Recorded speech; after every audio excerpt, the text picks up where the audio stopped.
जय श्री कृष्णा बच्चों। आज आप पढ़ रहे हैं कक्षा 5 की पर्यावरण की किताब से आप पाठ 9 कहाँ कहाँ से पानी, और इसके अंदर हम यहाँ पर आज पढ़ेंगे कलात्मक जल स्रोत के बारे में। लंबे समय से कुएं बावड़ियाँ राजस्थान में पेयजल और सिंचाई के स्रोत रहे हैं। बहुत लंबे समय से कुएं और जो बावड़ियाँ हैं, कुएं और बावड़ियाँ हैं, ये हमारे राजस्थान में पेयजल का मतलब होता है पीने योग्य जल। जो जल पीने योग्य होता है उसे हम क्या कहते हैं? पेयजल और सिंचाई के स्रोत रहे। सिंचाई तो आप समझते हो, खेतों में जो पानी से सिंचाई की जाती है। तो लंबे समय से कुएं बावड़ियाँ राजस्थान में पेयजल और सिंचाई के स्रोत रहे हैं। इसका मतलब है कि बहुत लंबे समय से हमारे यहाँ पे जो कुएं और बावड़ियाँ बनी हैं, इनसे ही पीने के लिए पानी लिया जाता है और सिंचाई के लिए भी जल इसमें से ही लिया जाता है। विशेषकर बावड़ी में पानी तक पहुँचने के लिए चारों तरफ आकर्षक सीढ़ियाँ बनाई जाती है। विशेषकर बावड़ी में पहुँचने के लिए, बावड़ी के अंदर जाने के लिए क्या की जाती है? चारों तरफ आकर्षक सीढ़ियाँ बनाई जाती है। आकर्षक का मतलब सुंदर तरीके से सीढ़ियाँ बनाई जाती है। बावड़ियाँ जल स्रोत के साथ साथ लोगों की धार्मिक और सामाजिक ज़रूरत को पूरा करती है तथा प्राचीन कला को भी प्रदर्शित करती है। जो बावड़ियाँ होती है वो जल स्रोत के साथ साथ लोगों की धार्मिक, वो बावड़ियाँ हमारे लिए जल इकट्ठा भी करती है, जल का स्रोत भी है हमारे लिए, और उसके साथ साथ लोगों की धार्मिक और सामाजिक ज़रूरत को भी पूरा करती है तथा प्राचीन कला को भी प्रदर्शित करती है। कहने का मतलब जो हमारे धर्म से जुड़ी, जो हमारे लोगों में आस्थाएं होती है कि इस बावड़ी का जल बहुत पवित्र है, इस तरह लोग कई बार बावड़ी पर पूजन करने के लिए जाती है, महिलाएं वहाँ पर पूजा करती है, तो वो हमारी धार्मिकता से जुड़ा है। और सामाजिक ज़रूरत ये है कि हमें उससे, हमारे लिए पानी की उससे पूर्ति भी हो जाती है, हमारे जल की ज़रूरत भी उससे पूरी हो जाती है। और प्राचीन कला, जो पहले के समय में क्या कलाएं थी, वो कला का भी हमें प्रदर्शन करती है बावड़ियाँ। तो हमें उस समय की प्राचीन कला का भी पता चलता है कि इस तरह वहाँ पे कार्य होता था।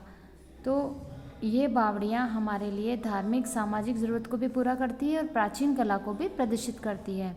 रामदेवरा की परचा बावड़ी, जालोर की खिन्नी बावड़ी, आभानेरी की चांद बावड़ी, ओसियाँ, भीनमाल, बूंदी, खेतड़ी, आमेर, नीमराणा आदि जगहों की बावड़ियाँ बहुत पुरानी हैं।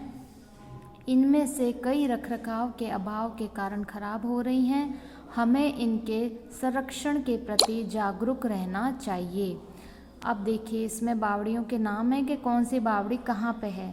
तो जो रामदेवरा जगह है जैसलमेर के पास, वहाँ रामदेवरा की परचा बावड़ी, वहाँ पे कौन सी बावड़ी है? परचा बावड़ी। जालोर में है खिन्नी बावड़ी, जालोर में क्या है? खिन्नी बावड़ी। और आभानेरी की चांद बावड़ी, आभानेरी दौसा में है, उनकी चांद बावड़ी।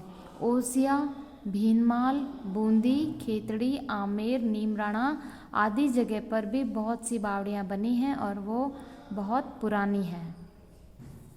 इनमें से कई रखरखाव के अभाव के कारण खराब हो रही है। कई बावड़ियाँ ऐसी हैं जिनका रखरखाव ठीक से नहीं हो रहा है, मतलब उनकी बावड़ियों की देखभाल करने वाला कोई नहीं है, तो उसके अभाव के कारण वो बावड़ियाँ खराब हो रही हैं। हमें इनके संरक्षण के प्रति जागरूक रहना चाहिए। हमें इनके संरक्षण के प्रति, इनकी देखभाल करने के प्रति कैसा रहना चाहिए? जागरूक रहना चाहिए, ताकि ये बावड़ियाँ खराब ना हो। अगर ये खराब हो गई बावड़ियाँ तो हमें इनका अच्छा जल हमें पीने को नहीं मिलेगा, सिंचाई के लिए भी हम जल नहीं ले सकते हैं, खेती बाड़ी में नहीं ले सकते।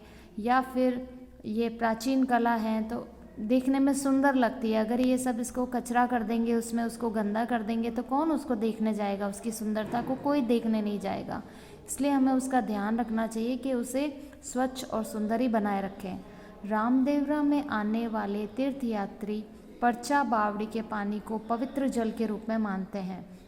रामदेवरा में जो भी तीर्थ यात्री आते हैं, क्योंकि वहाँ रामदेव बाबा का तीर्थ है, तो उस तीर्थ के हिसाब से वहाँ जो तीर्थयात्री आते हैं वो परचा बावड़ी के पानी को क्या मानते हैं? पवित्र जल मानते हैं। और फिर पवित्र जल मानकर अपने साथ लेकर जाते हैं। उनकी मान्यता होती है कि हमारे अगर घर में कोई कष्ट है, हमारे घर में कोई बीमारी है तो इस जल से ठीक हो जाएगी। तो इससे पवित्र जल मानकर लोग अपने साथ लेकर जाते हैं।